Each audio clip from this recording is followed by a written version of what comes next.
Hi, I would like to talk to you about a book that I've read, which also became a, a TV series on Hulu. It's called The Handmaid's Tale. It's by Margaret Atwood. It's very popular. Also, also known for people trying to ban the book from being published and I mean from being read in classrooms and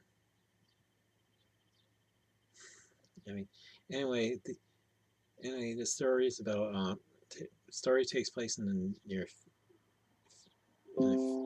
future that United States government has been taken over by a group called the Sons of Jacob, who en- end up taking away women's rights and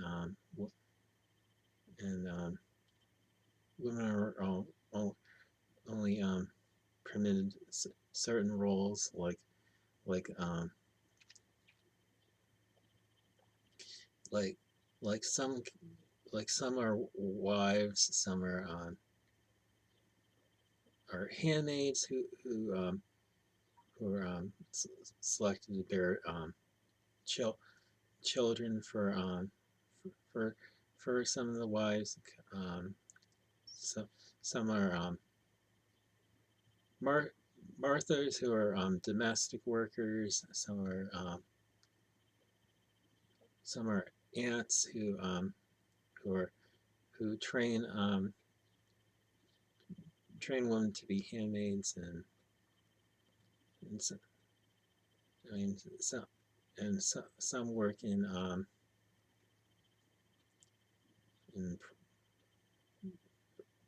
pro, pro, in prostitution. I mean legalized prostitution rings like a place called Jezebel's, and some are basically considered unwomen because they couldn't bear children and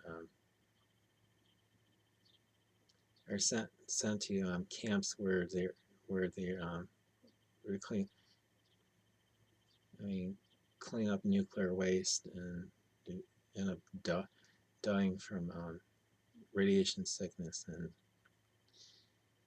yeah, protagonist of this story is a woman who's just given the name Offred, which which is a combination of two words of Fred, who meaning that she belongs to meaning she belongs to husband of a wife. This is the commander named Fred. Um, he he is well respected in in the community that emerged in what is called the Republic of Gilead, and he has a wife named Serena Joy, who was a televangelist who was basically pushing for for for eradication of women's rights, and now that her own rights have been eradicated, that she's living a miserable life. All she can do is make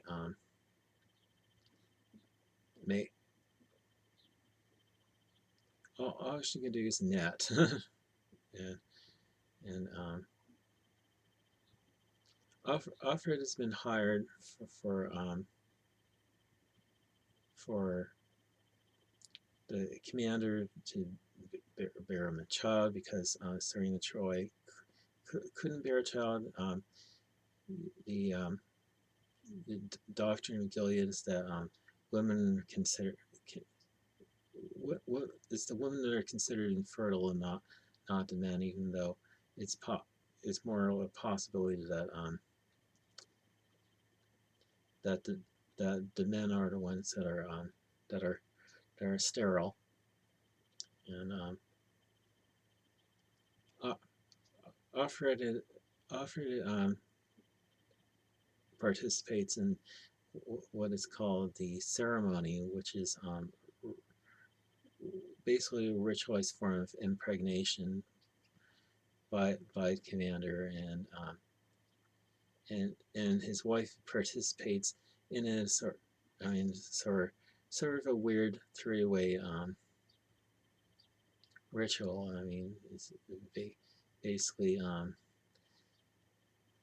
they're imagining what happened in scripture when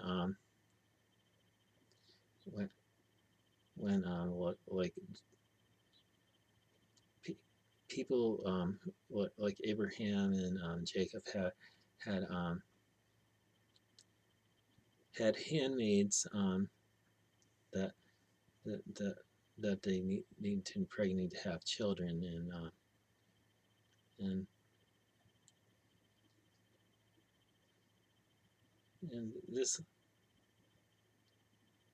the, I mean this whole thing is about offers life in that household, and she ends up getting taken out of there and taken to an unknown fate near the end, and there's an epilogue that takes place years later, and which a professor of college looks through looks through cassettes that recorded of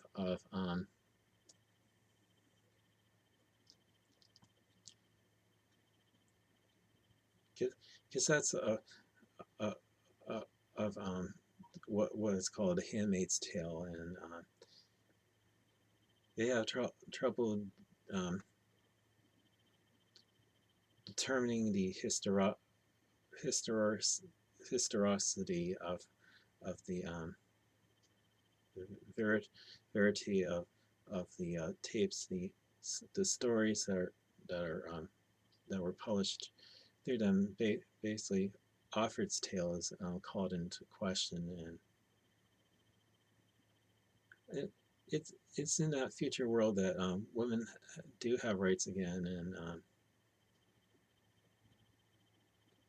that that that Gilead was eventually was overthrown, and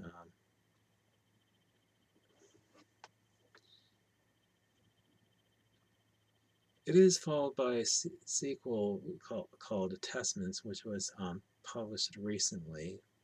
Um, um, this has I don't think it has anything to do with the TV series, which I found interesting. Although I've only watched like the first season of the Handmaid's Tale series, the and 2 episodes of the second season, and I mean this I mean this is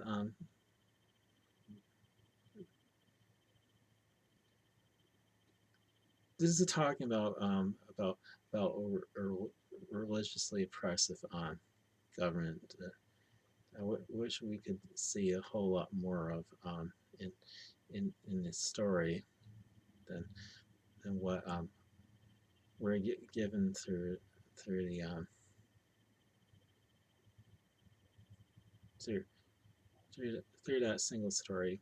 But I think it's one that every Christian should read. I mean, talking about the dangers of a Christian theocracy that doesn't have Jesus Christ as the direct physical central ruler of. I mean, we're, we're supposed to wait for His kingdom to come, His will to be done on earth as it is in heaven. And that's pretty much all I have to share with you this morning. Sorry there's no scripture, so have a good day and God bless you.